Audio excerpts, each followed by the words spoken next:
It was 10 years ago today, a terror attack at the Boston Marathon. 2 bombs went off, killing 3 people and injuring hundreds of others. A decade later, many stories have been told, but many are still unfolding. The cost of this is something you're still paying for. Yeah, so be a lifetime of paying for. Paul Norden, Jackie Webb, and their group were among the thousands watching when the attacks began at 2:49 p.m. on April 15th, 2013, near the finish line of the Boston Marathon. We were waiting for a friend to run by, and we heard the first blast go off. And obviously us, as with everybody else, looked down Boylston Street, and you saw what was a mushroom cloud. I turned to start going towards the street, and I remember the barricade being there and thinking, like, how am I gonna hop that? And that's when the second blast went off. You were right here. Yeah, they were against the fence. This was the Forum restaurant at the time. So there used to be a tree here.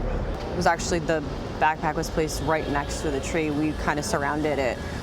But I had a lot of bark that they removed during the cleanouts and debridements for, 5 or 6 surgeries.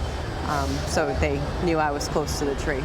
Today, in place of the tree, stands a memorial to those killed.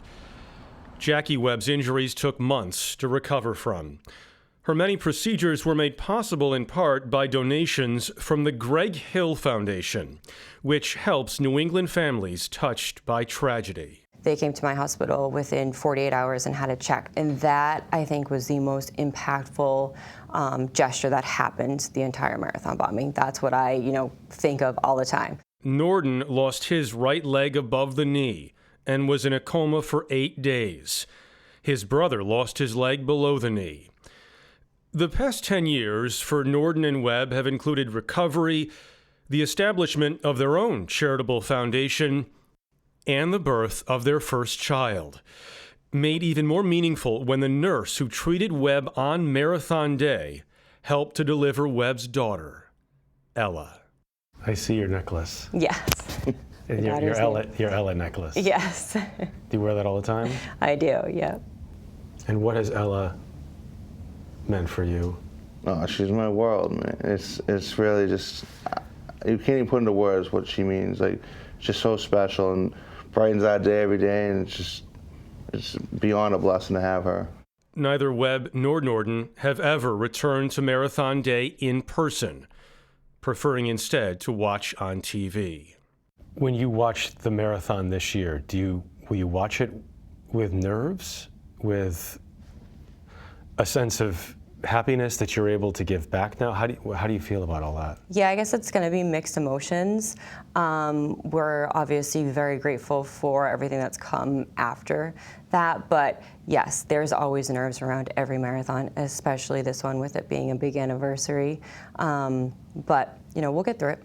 The Webb Norden Foundation is a promise to be there for our community. Jackie and Paul's Webb Norden Foundation aims to help those who do not have access to the resources many victims of the Boston bombing benefited from. As of tonight, the Webb Norden Foundation has donated over $10,000 to 6 beneficiaries in the first 5 months. That includes both physical and mental recovery. I think hands down that made the biggest difference in our recovery. I think even just it being Paul, myself, his brother, and our group of friends, it was so easy to go and speak to somebody else, or they could, normalize a feeling for you. And my heart breaks with people that do that alone, because I think that there is strength in numbers in there that you just can't explain to other people. Do you want to have more kids? Yes, we are expecting baby number 2. I didn't know that. Yeah. And it's a girl, I'll say it. Congratulations. Thank you. Wow, the blessings continue. Yes. That's great. Yes. When's it due, or is she? September. Okay, that's amazing. Yeah, we're Good. excited. Okay. They're doing so great. Oh, that's wonderful. And it was so good to spend time. One of the stories that I think hasn't been told maybe as much as some of the other ones. Our quick thanks to the Mandarin Oriental for giving us a place to talk to them right along Boylston there. Right. Mm-hmm. And our thanks to Jackie for being so open about not just what happened that day, but the challenges that they faced over the past decade. Boston's become a home for me also, as you know.